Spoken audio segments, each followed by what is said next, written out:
Hello my dear friend, welcome to Education Point online. तो friend कैसे हैं आप लोग? आई होप बहुत अच्छे होंगे। सो मेरे प्यारे बच्चों, आज अपन स्टार्ट करने वाला नया topic linear first order partial differential equation, जिसे लैग्रेंजेस मेथड भी कहते हैं। बहुत इंपॉर्टेंट है। इंडिया के किसी भी यूनिवर्सिटी में आप क्यों ना हो, अगर आपके सिलेबस में ये है तो आप मानकर चलिए आपको यहां से क्वेश्चन आएगा। बिल्कुल भी आपको डाउट नहीं रखना है कि भाई पढ़े आएगा कि नहीं आएगा। नहीं बेटा, linear first order partial differential equation का क्वेश्चन आता ही आता है। तो बहुत आसान भी है, अच्छे से अपन सीखेंगे और आज कोई भी दिक्कत आपको नहीं होगा। बहुत आसानी से इस टॉपिक को आप कवर कर लोगे। ठीक है बेटा, चलिए। तो linear first order partial differential equation को लैग्रेंजेस फॉर्म भी कहते हैं, लैग्रेंजेस मेथड भी कहते हैं। इसके दो नाम है, ठीक है। वरना लोग बोलेंगे सर आपने तो लैग्रेंजेस पढ़ाया ही नहीं। अरे ऐसा नहीं बेटा, लीनियर फर्स्ट ऑर्डर को ही क्या बोलते हैं? लैग्रेंजेस फॉर्म कहते हैं। ठीक है, चलिए फर्स्ट ऑफ ऑल इसका स्टैंडर्ड फॉर्म देखते हैं कि इसका स्टैंडर्ड फॉर्म क्या होगा और फिर इसको सॉल्व कैसे करते हैं उसके बारे में अपन बात करेंगे। ठीक है, तो बेटा देखो इसका स्टैंडर्ड फॉर्म क्या होता है। इसका स्टैंडर्ड फॉर्म जो होता है वो होगा capital P small p plus capital Q small q is equals to R। ये इस फॉर्मेट में रहेगा बेटा। ठीक है, कैपिटल P के साथ small p plus capital Q के साथ small q is equals to R। ठीक है, जहां पर मेरे प्यारे बच्चों where P Q and R, capital P Q and R is the function of x y and z। ठीक है बेटा, जहां पर कैपिटल P कैपिटल Q और कैपिटल R जो होगा मेरे प्यारे बच्चों वो क्या होगा? Function of x y z होगा। ठीक है, x y एंड z। ठीक है प्यारे बच्चों, चलिए। और स्मॉल p क्या होता है बेटा? dz upon dx। ठीक है, और यहां पे डेल होगा, मैंने d लिख दिया, देखा। और small q del z upon del y। ठीक है बेटा, चलो ये तो हो गया इसका स्टैंडर्ड फॉर्म। ठीक है, कि capital P small p plus capital Q small q is equals to R। मतलब स्मॉल p को छोड़कर जो भी वैल्यू होगा वो आपका कैपिटल P होगा, स्मॉल q को छोड़कर जो भी वैल्यू होगा वो आपका कैपिटल Q होगा। ठीक है, और जो राइट हैंड साइड में होगा वो क्या होगा बेटा? R होगा। ठीक है, तो आप जैसे ही पहचान लोगे मेरे प्यारे बच्चों कि ये आपका लैग्रेंजेस फॉर्म है, ठीक है, आप फटाक से काम करना, आप बना लेना ऑक्सिलरी इक्वेशन। ठीक है, जैसे ही आप इस फॉर्मेट को पहचान लोगे आपको पता चल जाएगा कि हाँ ये लैग्रेंजेस फॉर्म का क्वेश्चन है, तो आप फटाक से क्या करोगे बेटा? ऑक्सिलरी इक्वेशन बना लोगे। क्या बना लोगे? ऑक्सिलरी इक्वेशन आप बना लोगे। ठीक है, ऑक्सिलरी इक्वेशन क्या बनेगा बेटा? Del x upon p is equals to del Y upon q is equals to del Z upon r. ये है इसका ऑक्सिलरी इक्वेशन। ठीक है बेटा, चलिए फिर से मैं अपनी बात को रिपीट करना चाहूंगा। कभी भी आपको स्टैंडर्ड फॉर्म ऐसा दिखे, कैपिटल P के साथ small p plus capital Q के साथ small q is equals to R, तो आप समझ जाएंगे ये आपका लैग्रेंजेस फॉर्म है। और जब आप समझ जाएंगे कि ये आपका लैग्रेंजेस फॉर्म है मेरे प्यारे बच्चों, तो आप फटाक से क्या करेंगे? ऑक्सिलरी इक्वेशन बना लेंगे। ठीक है, चलिए वीडियो को पॉज करके नोट कीजिए और जब इस पे क्वेश्चंस करेंगे ना चीजें बहुत क्लियर हो जाएंगी। बिल्कुल नहीं घबराना। अभी मैंने फॉर्म बनाया, फॉर्म करने के बाद आपको क्या करना है बेटा? ऑक्सिलरी इक्वेशन बना लेना है। चलिए, अब ऑक्सिलरी इक्वेशन बनाने के बाद अपन को क्या करना है प्यारे बच्चों? इसको सॉल्व करना है। ठीक है, तो आई होप इसको आपने नोट कर लिया होगा, है ना। और बहुत इंपॉर्टेंट है, इजी भी है। थोड़ा सा प्रैक्टिस करोगे ना, इसमें खानदानी क्वेश्चंस भी कुछ है जो बुक में और हर बार यूनिवर्सिटी एग्जाम्स में वही पूछा जाता है ना।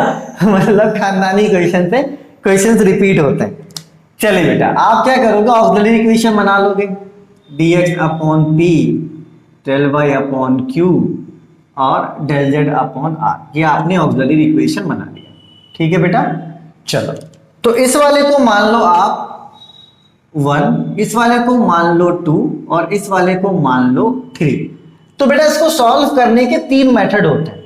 ऑक्सिलरी इक्वेशन को सॉल्व करने का 3 मेथड होता है। जो सबसे पहला मेथड होता है मेरे प्यारे बच्चों, सॉल्व करने का जो सबसे पहला मेथड होता है वो होता है ग्रुपिंग मेथड। वो क्या होता है बेटा? वो होता है ग्रुपिंग मेथड। देखो ग्रुपिंग मेथड में अपन क्या करते हैं? अपन क्या करेंगे? पहले 1 और 2 को लेंगे, ठीक है, चलो हम लोग क्या करेंगे, मान लो पहले इक्वेशन 1 को एंड इक्वेशन 2 को लेंगे, ठीक है बेटा।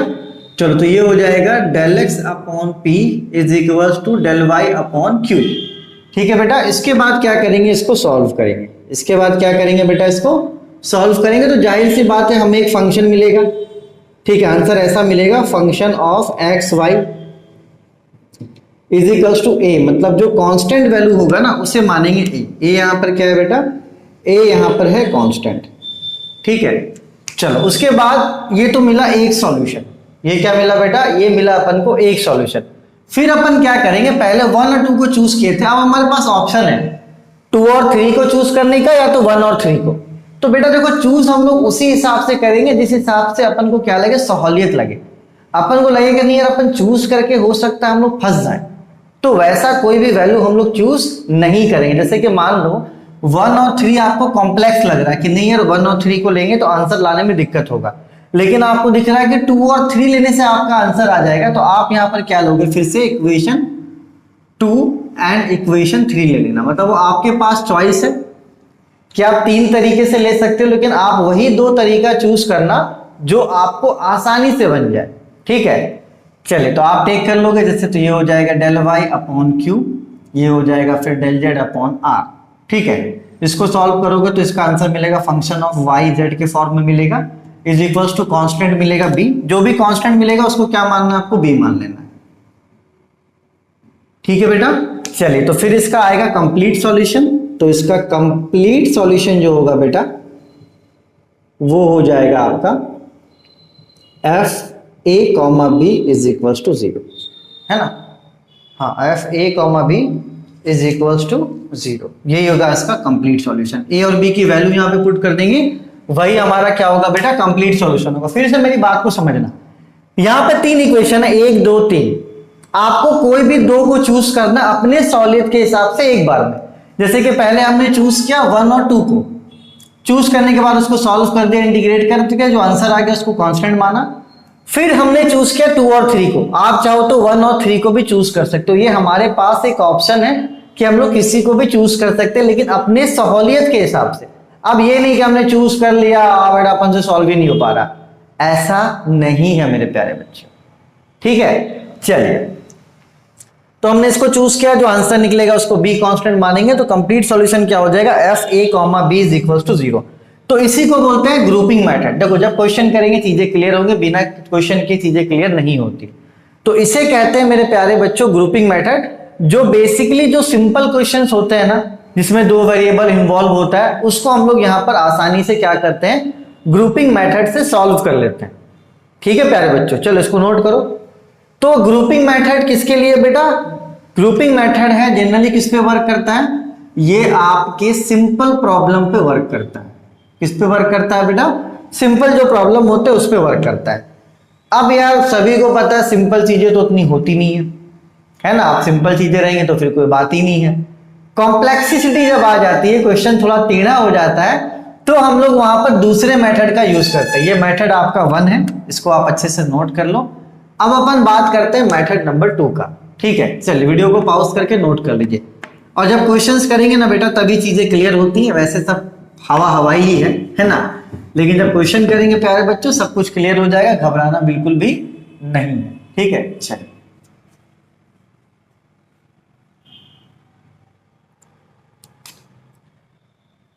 मेथड 2, ठीक है, इसको बोलते हैं multiplier, method of multiplier, method of multiplier. थोड़ा डिफिकल्ट है, अगर देखा जाए तो थोड़ा सा डिफिकल्ट है, ज्यादा डिफिकल्ट नहीं, थोड़ा सा डिफिकल्ट। इसमें अपन क्या करते हैं बेटा, देखो अपन को ऑक्सिलरी इक्वेशन ये दिया हुआ रहता है, del x upon p del Y upon q del Z upon r. तो हम लोग क्या करते हैं प्यारे बच्चों, इसमें एक नया ऑक्सिलरी इक्वेशन बनाते हैं। हम लोग क्या करते हैं बेटा, 3 के अलावा एक नया ऑक्सिलरी इक्वेशन बनाते हैं इस टाइप का, l del x m del y n del z, ठीक है। और नीचे रहेगा बेटा आपका p L plus Q M plus are n, इस तरीके का क्या करते हैं बेटा, एक नया ऑक्सिलरी इक्वेशन बनाते हैं। ठीक है, चलिए, लेकिन बेटा देखो यहां पर जो एल एम एंड एन है is called multiplier, is called, यहां पर जो एल एम एन है बेटा ये क्या है बेटा, मल्टीप्लायर है। ये क्या है बेटा, हमारा मल्टीप्लायर है। नया ऑक्सिलरी अपन ये बनाते हैं, ठीक है, जहां पर आपका एल एम और एन क्या है बेटे प्यारे बच्चों, ये कहलाता है मल्टीप्लायर। ठीक है, और मल्टीप्लायर हम लोग खुद से चूज करते हैं, और ऐसा चूज करना है बेटा मल्टीप्लायर को कि आपका चूज मल्टीप्लायर, ऐसा मल्टीप्लायर चूज करना है कि PL plus QM plus RN is equal to क्या हो जाए, 0 हो जाए। ये कंडीशन, तो ये वाला कुछ इस तरीके का हो जाएगा, L del X plus M del Y plus N del Z is equal to 0। ठीक है, तो फिर इसको इन सब से इक्वेट करके सॉल्व करना क्या हो जाता है बेटा, आसान हो जाता है। फिर से मेरी बात समझना बेटा, ठीक है, थोड़ा सा कंफ्यूजन रहेगा, क्वेश्चंस करने के बाद ही क्या होता है, पूरा कंफ्यूजन आपका दूर होगा। मैं फिर से यहां पर आपको बताने की कोशिश करता हूं कि जैसे अपने पास डेल एक्स अपॉन पी है is equals to del Y upon Q है is equals to del Z upon R है। अपन एक और मल्टीप्लायर, मतलब एक और जो है ना इक्वेशन फॉर्म करेंगे। ठीक है, और ऐसा देखो, ऐसा फॉर्म करने का तरीका इस तरीके का पैटर्न में होगा, l D x plus m del y plus n del z. ठीक है, ऊपर ये रहेगा और नीचे जो रहेगा बेटा वो रहेगा p L plus Q M plus r l. ठीक है, लेकिन बेटा बस अपन को ऐसा एल, ऐसा एम और ऐसा एन चूज करना है कि ये नीचे का जो टर्म है मेरे प्यारे बच्चों ये 0 हो जाए। जैसे ही नीचे का टर्म 0 हो जाएगा ना, तो यहां पर सॉल्यूशन खोजना मतलब मजाक करने के बराबर हो जाएगा। अब आप बोलोगे सर कैसे पता करेंगे कि हमारा L क्या होगा, M क्या होगा, N क्या होगा? तो बेटा यहां पर फिर हम लोग क्या करेंगे, तुक्काबाजी करेंगे। क्या करेंगे, तुक्का लगाएंगे। मतलब रफ वर्क करके अपन क्या करेंगे, पता लगाएंगे। मतलब कुछ P में मल्टीप्लाई करेंगे, कुछ Q में मल्टीप्लाई करेंगे, कुछ R में मल्टीप्लाई करेंगे, तीनों को ऐड करेंगे, आंसर क्या आना चाहिए, 0 आना चाहिए। ठीक है, तो यहां पर थोड़ा सा रफ वर्क होगा, हम लोग रफ में करके देखेंगे कि ऐसा L, ऐसा M और ऐसा N लेना है जो आपके P में मल्टीप्लाई होकर, Q में मल्टीप्लाई होकर और R में मल्टीप्लाई होकर जोड़ने पर क्या हो जाए प्यारे बच्चों, 0 हो जाए। जोड़ने पर क्या हो जाए बेटा, जोड़ने पर 0 हो जाए, तो आपका सॉल्यूशन करना क्या हो जाता है, आसान हो जाता है। और मैंने क्या बोला, क्वेश्चन के माध्यम से ही सीखेंगे। बहुत सारे क्वेश्चन में करवा दूंगा, घबराना बिल्कुल भी नहीं है। ठीक है बेटा, और अभी भी आपको चीजें क्लियर नहीं हुई होंगी कि सर क्या बक रहे हैं। बस इतना ध्यान रखना कि जो चौथे वाले का फॉर्मूला ये होगा, लेकिन L, M और N ऐसा चूज करना है। चौथे वाले का फॉर्मूला ये होगा, L, M और N ऐसा चूज करना है कि जो नीचे वाला डिनोमिनेटर है वो क्या हो जाए, 0 हो जाए। ठीक है बेटा, L, M और N ऐसा चूज करना है, ठीक है, जो मेरे प्यारे बच्चों नीचे वाले को क्या कर दे, 0 कर दे। ठीक है, चलिए कुछ कॉमन मल्टीप्लायर हैं जिसको आप यूज कर सकते हो, जो ज्यादा तक होते हैं क्वेश्चन में। लेकिन मैंने क्या बोला बेटा, क्वेश्चन जितना ज्यादा करोगे उतना ज्यादा आपको ध्यान रहेगा, क्योंकि मानकर चलो एक क्वेश्चन यहां से एग्जाम में आना ही आना।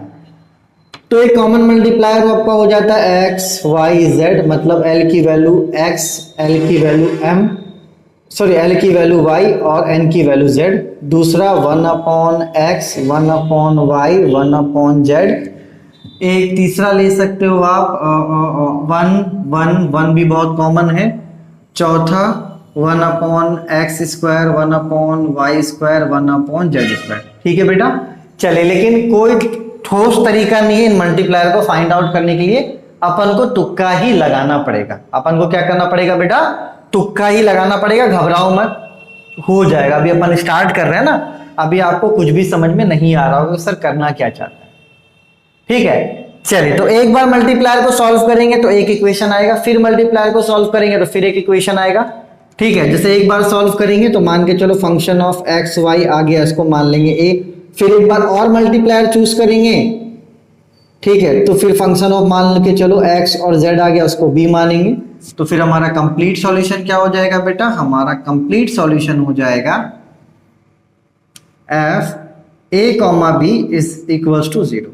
ठीक है बेटा, चलिए इसको नोट कीजिए, फटाफट नोट कीजिए।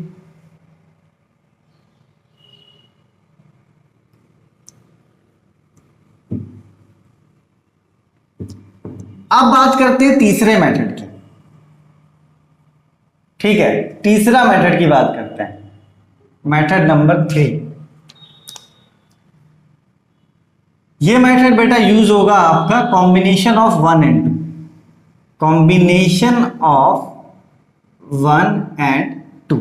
ठीक है बेटा, चलिए मतलब कभी कभी क्या होता है बेटा, एक बार सिंपल हम लोग ऐसी तरीके से कॉम्बिनेशन लेने से हो जाता है, और दूसरे सॉल्यूशन के लिए बेटा अपन को क्या यूज करना पड़ता है, मल्टीप्लायर। मतलब पहले में क्या है, एक सॉल्यूशन अपन को सिंपल तरीके से मिल गया, दूसरे सॉल्यूशन के लिए अपन क्या यूज करना पड़ा बेटा, मल्टीप्लायर यूज करना पड़ा। दूसरे सॉल्यूशन के लिए क्या यूज करना पड़ा, मल्टीप्लायर यूज करना पड़ा। तो ये हो गया कॉम्बिनेशन ऑफ 1 एंड 2, मतलब 1 और 2 के कॉम्बिनेशन से अपन क्या करते हैं, सॉल्यूशन को खोजते हैं। तो बेटा मैं यहाँ पर बहुत ज्यादा क्वेश्चंस करवाने वाला हूं। मुझे थ्योरी पर बिलीव नहीं है कि मैं थ्योरी समझाता हूं और मेरे बच्चे को थ्योरी समझ में आता है, मुझे इस पे बिल्कुल भी बिलीव नहीं है बेटा थ्योरी पर। हाँ, लेकिन मुझे बिलीव है कि जब मैं क्वेश्चंस करवाऊंगा वहां पर आपको समझाऊंगा तो वहां पर ज्यादा समझ में आएगा।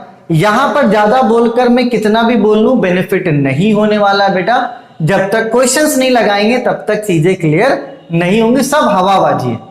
अभी मैं भी सेटिस्फाइड नहीं जो मैंने बताया, लेकिन मैं इतना बता दिया, हाँ ऑक्सिलरी इक्वेशन होता है, इन दोनों को टेक करते हैं, कभी कभी कॉम्प्लेक्सिटी आ जाती है, मतलब कॉम्प्लेक्स हो जाता है, तो हम लोग वहां पर क्या करते हैं बेटा, मल्टीप्लायर का यूज करते हैं। तो मल्टीप्लायर का फॉर्मूला क्या होगा, इस तरीके से लाना है, L D X M D Y और N D Z is equals to P L plus Q M plus are N. और ऐसा एल एम और एन चूज करना है कि जोड़ने के बाद ये नीचे का टर्म क्या हो जाए, 0 हो जाए। बस इस पे फोकस करो ना, सॉल्यूशन में निकलवा दूंगा, उसके लिए पैनिक नहीं होना कि अरे यार सर क्या बक के गए, क्या बका हूं मैटर नहीं करता, आगे क्या बकने वाला हूं वहां से मजा स्टार्ट होगा। तो चलिए आप इसको नोट कर लीजिए, फिर करते हैं क्वेश्चंस जहां तक चीजें क्लियर होती हैं।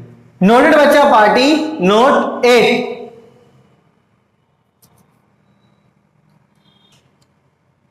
चलिए माय डियर फ्रेंड, पहला क्वेश्चन करते हैं, और पहला क्वेश्चन हमेशा से बहुत इंपॉर्टेंट होता है मेरे प्यारे बच्चों। और अभी आप कंफ्यूज हो, मुझे पता है मेरे बच्चे कंफ्यूज है मल्टीप्लायर वाले में। वो भी मैंने बोला कि नीचे वाला टर्म 0 होता है, लेकिन कभी कभी ऐसा भी होता है कि नीचे का टर्म 0 नहीं होता है। ठीक है, घबराओ मत, थ्योरेटिकल चीजों पे मुझे उतना बिलीव नहीं है, लेकिन मुझे इतना बिलीव है कि जब मैं आपको क्वेश्चंस करवाऊंगा तो आप आसानी से उसे गेन अप कर लोगे। अभी थ्योरेटिकल कितना भी बक लो वो कभी भी सफिशिएंट नहीं होता है। ठीक है, चलिए ना क्वेश्चंस करते हैं, सीखते हैं ना, घबराने की कोई जरूरत नहीं, क्वेश्चंस करते हैं और सीखते हैं। आइए, तो जैसे ये है क्वेश्चन, सॉल्व द इक्वेशन। तो आप यहाँ पर देखो स्मॉल p दिख रहा है, प्लस में फिर आपको स्मॉल q दिख रहा है, मतलब ये आपका linear first order partial differential equation है। क्योंकि देखो स्टैंडर्ड फॉर्म क्या होता है मेरे प्यारे बच्चों, स्टैंडर्ड फॉर्म जो होता है वो ये होता है, स्टैंडर्ड फॉर्म होता है capital P small p capital Q small q is equal to R। आप यहां पर देखो स्मॉल p भी है, आप यहां पर देखो स्मॉल q भी है। ठीक है, तो बेटा स्मॉल p को छोड़कर जो टर्म होता है वो कैपिटल P होता है, तो यहां पर स्मॉल p को छोड़कर ये जो पूरा टर्म होगा ये कैपिटल P होगा। तो ये कैपिटल P कितना मिल गया, वाई स्क्वायर जेड। आप देखो बेटा स्मॉल q को छोड़कर जो बाकी की वैल्यू होगी वो क्या होगी, कैपिटल Q होगी। तो देखो स्मॉल q को छोड़कर यहाँ बाकी की जो है वैल्यूज वो क्या हो जाएगा, वो हो जाएगा आपका कैपिटल Q। ठीक है, एक्स स्क्वायर जेड। ठीक है, और जो राइट हैंड साइड में मेरे प्यारे बच्चों वो क्या हो जाएगा आपका, आर हो जाएगा। तो देखो राइट हैंड साइड में कौन है, राइट हैंड साइड में है r is equals to y square x.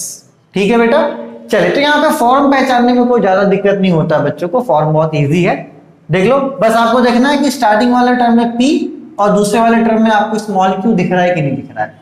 तो स्मॉल p को छोड़कर जो पहले का टर्म है वो हो जाएगा कैपिटल P, स्मॉल q को छोड़कर जो पहले का टर्म है वो हो जाएगा कैपिटल Q, और जो राइट हैंड साइड की जो चीज है बेटा वो क्या हो जाएगा, कैपिटल R।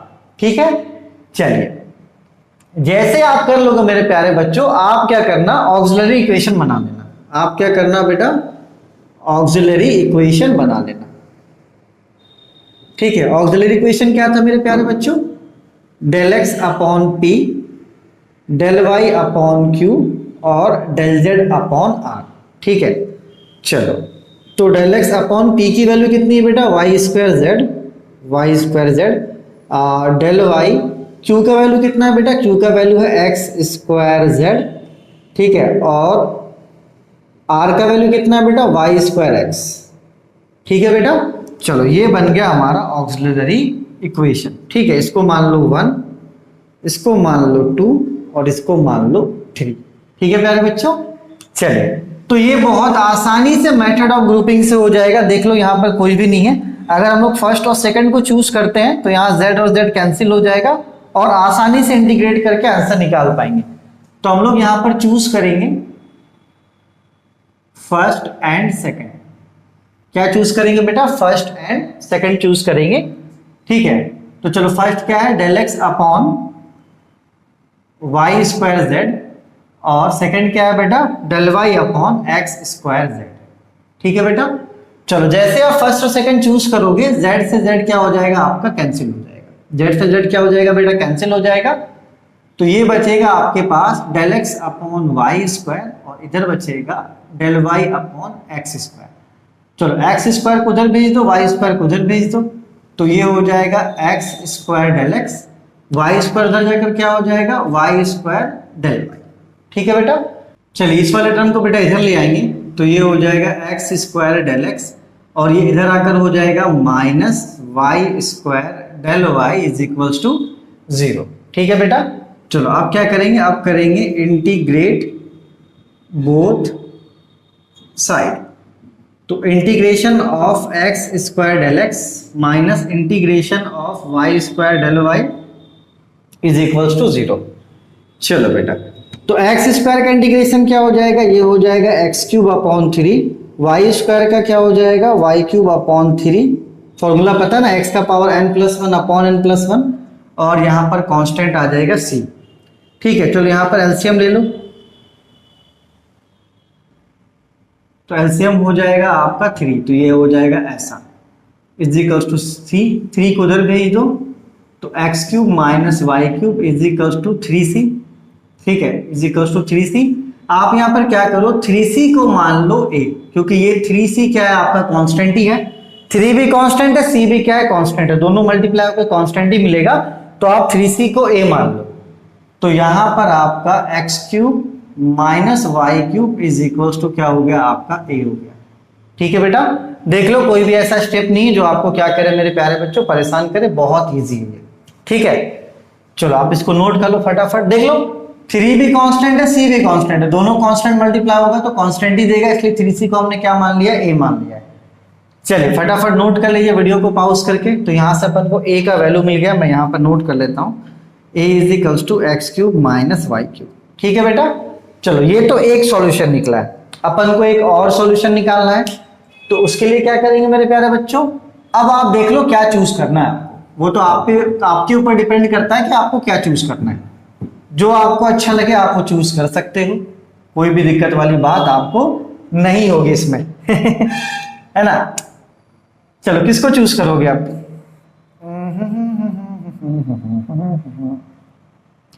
2 और 3 को चूज कर सकते हो आप। ठीक है, और 1 और 3 को चूज कर सकते हो। क्या चूज करना, चलो 1 और 3 को चूज करते हैं ना, वाई स्क्वायर कैंसिल हो जाएगा। ठीक है, देखो 1 और 3 को चूज करेंगे तो वाई स्क्वायर क्या हो जाएगा, कैंसिल हो जाएगा। तो यहां पर हम लोग चूज करेंगे, चूज 1 एंड 3, तो ये हो जाएगा बेटा del x upon Y square z और ये हो जाएगा del Z upon Y square x. ठीक है बेटा, चलो तो यहां पर आप देख सकते हो वाई स्क्वायर क्या हो गया बेटा, कैंसिल हो गया। ठीक है, तो बचा क्या, बचा हमारे पास डेल एक्स अपॉन जेड और डेल जेड अपॉन एक्स। इस एक्स को उधर भेज दो, जेड को उधर भेज दो, तो ये हो जाएगा एक्स डे एक्स, ये जेड इधर जाकर हो जाएगा जेड डेल जेड। चलो इस वाले टर्म को उधर ले आओ, तो ये प्लस इधर होकर क्या हो जाएगा माइनस, तो x del x minus z del z is equals to 0। आप क्या करेंगे बेटा, आप करेंगे इंटीग्रेट बोथ साइड। तो integration of x del x minus integration of z del z is equals to 0। X का क्या हो जाएगा, एक्स स्क्वायर अपॉन 2, जेड का क्या हो जाएगा, Z square upon 2 is equals to C. यहाँ पर एलसीएम ले लो, एलसीएम यहाँ पे 2 हो जाएगा, x square minus Z square is equals to C. 2 को उधर भेज दो मेरे प्यारे बच्चों, ठीक है। तो x square minus y square is equals to 2c। तो आप पुट कर दो 2c के जगह पर b, क्योंकि ये कांस्टेंट है, ठीक। और मैंने आपको बोला था कि जब दूसरा कांस्टेंट निकालोगे ना, मतलब दूसरा वैल्यू निकालोगे, तो वहां पे कांस्टेंट क्या लेना है, अपन को b लेना है। तो ये हो जाएगा मेरे प्यारे बच्चों x square minus y square is equals to b, ठीक है। चलिए अब करेंगे इसका कंप्लीट सॉल्यूशन। क्या करेंगे बेटा, कंप्लीट सॉल्यूशन। तो कंप्लीट सॉल्यूशन क्या होता है, f A comma B is equals to 0, ठीक है। तो देखो बेटा, लीनियर है ना, linear first order partial differential equation का जो सॉल्यूशन होता है बेटा, वो ऑक्सिलरी फंक्शन होता है। ये ध्यान देना, कभी भी आपको एमसीक्यू में पूछ सकता है कि आपका first order linear partial differential equation का जो सॉल्यूशन होता है वो किस फॉर्म में होता है बेटा। तो वो फॉर्म होता है ऑक्सिलरी फंक्शन का। किसका फॉर्म होता है बेटा, ऑक्सिलरी फंक्शन का, ठीक है। चलो यहाँ पर वैल्यू पुट कर दो, तो ये हो जाएगा एफ ए की वैल्यू कितनी आई थी बेटा, ए की वैल्यू आई थी x cube minus y cube, comma b की वैल्यू कितनी आई थी, x square minus y square is equals to 0, ठीक है। तो ये क्या हो जाएगा, इसका आंसर हो जाएगा, ठीक है। चलो वीडियो को पॉज करके नोट करो, थोड़ा बहुत समझ में आया होगा। अभी फिर इस पे 1-2 क्वेश्चन और करते हैं, क्लियर हो जाएंगी चीजें, थोड़ा समय लगेगा, हो जाएगा। वैसे आसान टॉपिक है, इससे पहले अपन बहुत टफ टॉपिक पढ़ चुके हैं, आसान टॉपिक है, थोड़ा सा मेहनत करेंगे हो जाएगा। चलिए इसको नोट कर लीजिए, फिर अपन एक और क्वेश्चन करते हैं। नोटेड बच्चा पार्टी, नोट 8। चलिए माय डियर फ्रेंड, एक और प्यारा क्वेश्चन करते हैं। आज का जो क्वेश्चन है वो बहुत सिंपल होगा, आप आसानी से समझ लो, क्योंकि जब हम लोग मल्टीप्लायर में जाएंगे तो थोड़ा सा वहां पर उलझ सकते हैं, ज्यादा नहीं उलझेंगे, लेकिन ज्यादा क्वेश्चंस करने की कोशिश करेंगे तो वहां से भी मेरे प्यारे बच्चों हम लोग निकल जाएंगे, ठीक है। चलिए तो देखिए, पहले में P दिख रहा है, दूसरे में Q दिख रहा है ना। तो आपका स्टैंडर्ड फॉर्म क्या होता है बेटा, हमारा जो स्टैंडर्ड फॉर्म होता है वो ये होता है लैग्रेंजेस का, capital P small p capital Q small q is equals to R। मतलब मेरे प्यारे बच्चों, स्मॉल p को छोड़कर जो पूरा टर्म वो कैपिटल P होता है, स्मॉल q को छोड़कर जो पूरा टर्म वो कैपिटल Q हो जाता है, और राइट हैंड साइड का वैल्यू R हो जाता है। तो यहाँ पर P को छोड़कर ये पूरा टर्म क्या हो जाएगा, YZ कैपिटल P हो जाएगा। तो P को छोड़कर YZ आपका क्या हो गया, कैपिटल P हो गया। चलो Q को छोड़कर ये दोनों टर्म क्या हो जाएगा बेटा, आपका हो जाएगा Q is equals to ZX, आपका हो जाएगा कैपिटल Q। देख लो, स्मॉल q को छोड़कर ये दोनों टर्म क्या हो जाएगा आपका, कैपिटल Q। और राइट हैंड साइड में जो है बेटा वो हो जाएगा R। तो राइट हैंड साइड में यहाँ पर R हो जाएगा XY, ठीक है बेटा। चलिए, तो इसमें तो कोई दिक्कत नहीं है आपको। स्मॉल p को छोड़कर जो है पूरा वो हो गया कैपिटल P, स्मॉल q को छोड़कर जो टर्म है वो आपका हो गया कैपिटल Q, और जो राइट हैंड साइड में बेटा वो क्या आपका कैपिटल R है, ठीक है। चलिए अब यहाँ पर हम लोग क्या करेंगे मेरे प्यारे बच्चों, ऑक्सिलरी इक्वेशन बनाएंगे। सबसे पहले क्या करेंगे, ऑक्सिलरी इक्वेशन बनाएंगे। क्या होता है, del x upon p, del Y upon q और डेल जेड अपॉन आर, ठीक है बेटा। चलो तो डेल एक्स अपॉन पी की वैल्यू कितनी है, पी की वैल्यू है y z, del y, q की वैल्यू कितनी है बेटा, क्यू की वैल्यू है जेड एक्स, और आर की वैल्यू क्या है बेटा, आर की वैल्यू एक्स वाई, ठीक है। चलो तो ये हमारा क्या बन गया प्यारे बच्चों, ये हमारा बन गया ऑक्सिलरी इक्वेशन। इसको आप मानो 1, इसको आप मानो 2 और इसको आप मानो 3। चलो अगर फर्स्ट और सेकंड को चूज करते हैं तो z और z कैंसिल हो जाएगा यहाँ पर, ठीक है। तो चलो सबसे पहले चूज करके वो बना लेते हैं। सबसे पहले चूज करेंगे फर्स्ट एंड सेकंड, इसलिए चूज कर रहे हैं क्योंकि देखो यहाँ भी z मल्टीप्लाई में, यहाँ भी z मल्टीप्लाई में, दोनों क्या हो जाएगा, कैंसिल हो जाएगा। तो ये हो जाएगा मेरे प्यारे बच्चों del x y z is equals to del y, ठीक है, जेड एक्स। तो यहाँ पर z से z क्या हो गया, कैंसिल हो गया, तो बचेगा डेल x अपॉन वाई और इधर बचेगा डेल y अपॉन x। इस x को उधर भेज दो, y को उधर भेज दो, तो ये हो गया x del x is equals to y del y। ठीक है बेटा, चलो पूरे टर्म किधर ले आओ, तो ये हो गया x del x minus y del y is equals to 0। ठीक है, अब यहाँ पर क्या करेंगे बेटा, इंटीग्रेट बोथ साइड। क्या करेंगे, इंटीग्रेट बोथ साइड। तो integration of x del x, integration of minus यहाँ पे होगा y del y is equals to 0। देख लो बेटा, कोई भी ऐसा स्टेप नहीं जो आपको समझ में ना आए। तो ये हो जाएगा आपका x स्क्वायर अपॉन 2 प्लस, पता नहीं मैं क्यों लिख रहा हूँ यार, और ये हो जाएगा y square upon 2 is equals to c। LCM यहाँ पे ले लो, एलसीएम यहाँ पे 2 हो जाएगा, तो ये हो जाएगा x square minus y square is equals to c। ठीक है, चलो इस 2 को उधर भेज दो, तो ये हो जाएगा x square minus y square is equals to 2c। Put कर दो 2c को a, तो ये हो जाएगा x square minus y square is equals to. ठीक है बेटा, चलो मतलब जो भी कांस्टेंट वैल्यू आएगा पहले वाले सॉल्यूशन में a मान लेना है और दूसरे वाले सॉल्यूशन में क्या मान लेना है बेटा, b मान लेना है। तो देख लो यहां तक कोई भी दिक्कत आपको नहीं होना चाहिए। ठीक है, क्योंकि जब इसको अच्छे से करोगे तभी तो मल्टीप्लाई वाले में दिमाग लगेगा आपका, है ना। तो चलो वीडियो को पॉज करके नोट करो, a का वैल्यू मिल गया आपका क्या, a का वैल्यू मिल गया x square minus y square. ठीक है, चलो अब अपन के पास चॉइस है कि अपन 1 और 3 को चूज कर सकते हैं या तो 2 और 3 को चूज कर सकते हैं। तो थोड़ा सा 1 मिनट रुक के देखेंगे अपन कि किसको चूज करेंगे, ताकि हमारा आंसर बहुत ही सिंपल आए, ज्यादा कॉम्प्लेक्स ना आए। ठीक है, चलो तो अगर 2 और 3 को चूज करेंगे तो देखो x और x कट जाएगा, और इसको भी चूज करते हैं तो y और y कट जाएगा, तो यहाँ पे दोनों चूज कर लो। तो एक काम करते हैं 2 और 3 चूज करते हैं इस बार, क्योंकि 2 और 3 करेंगे तो x और x यहाँ पर क्या हो जाएगा, कट जाएगा। तो यहाँ पर क्या करेंगे बेटा, चूज करेंगे, देख लो यहाँ पर 1 और 3 चूज करते हैं ना तो y कट जाएगा, 2 और 3 चूज करते हैं तो x और x कट जाएगा, मतलब एक टर्म आपका कैंसिल आउट हो जा रहा है। ठीक है, तो यहाँ पर हम लोग चूज कर रहे हैं सेकंड एंड थर्ड। आप चाहो तो फर्स्ट एंड थर्ड भी कर सकते हो, कोई दिक्कत की बात नहीं है। ठीक है बेटा, चलिए तो हमने चूज किया है सेकंड, तो del y upon z x, और थर्ड क्या है बेटा, डेल जेड एक्स वाई। ठीक है बेटा, तो यहाँ पर x से x क्या हो जाएगा, कैंसिल, तो बचेगा डेल y अपॉन जेड और डेल जेड अपॉन वाई। इसको इधर, इसको उधर, तो y डेल y ये इधर जाकर हो जाएगा डेल जेड जेड। इस वाले टर्म को इधर भेज दो, तो y del y minus z del z is equals to 0।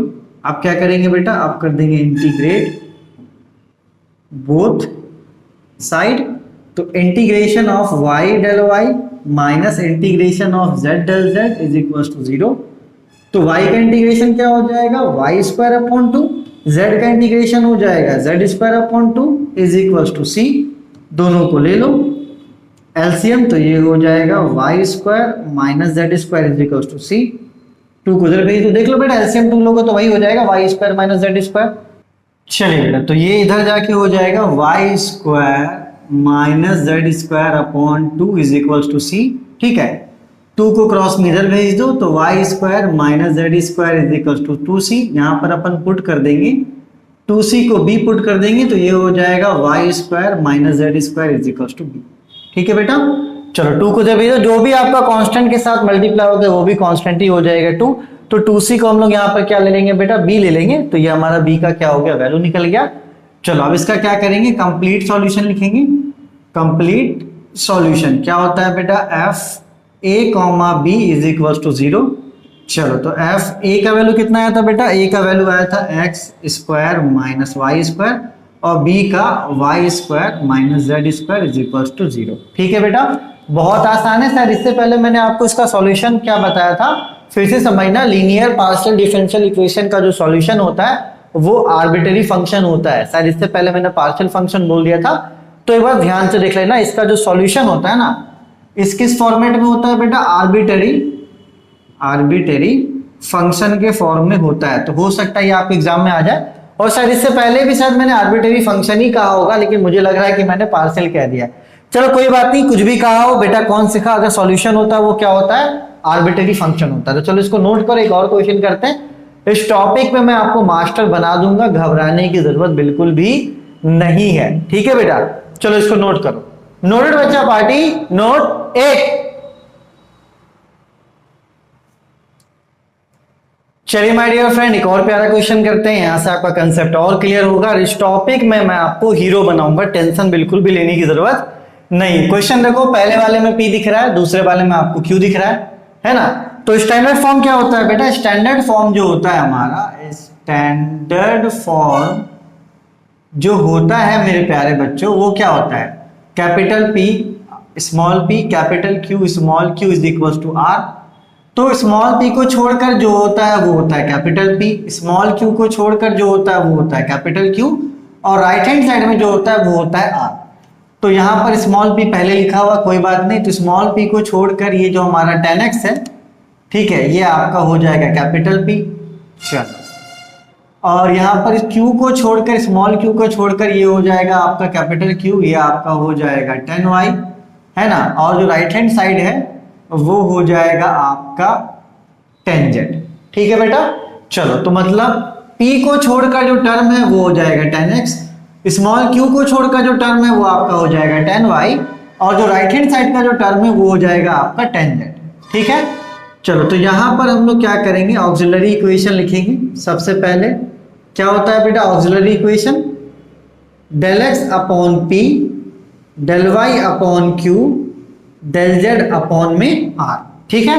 चलो, तो डेल एक्स अपॉन पी की वैल्यू कितनी है बेटा, पी की वैल्यू है 10x, और डेल वाई क्यू की वैल्यू कितनी है बेटा, क्यू की वैल्यू है आपका 10y, और डेल जेड आर की वैल्यू कितनी है, आर की वैल्यू है 10z, ठीक है बेटा। चलो, यहां तक तो आपको कोई भी दिक्कत नहीं होगा, एकदम यहां तक चीजें क्लियर ही। इसको 1 मान लो, इसको 2 मान लो, और इसको क्या मान लो, 3 मान लो। तो यहां पर आप किसी को भी चूज करो, आपका आंसर आपको मिल जाएगा। तो सबसे पहले हम लोग चूज करेंगे 1 और 2 को, ठीक है।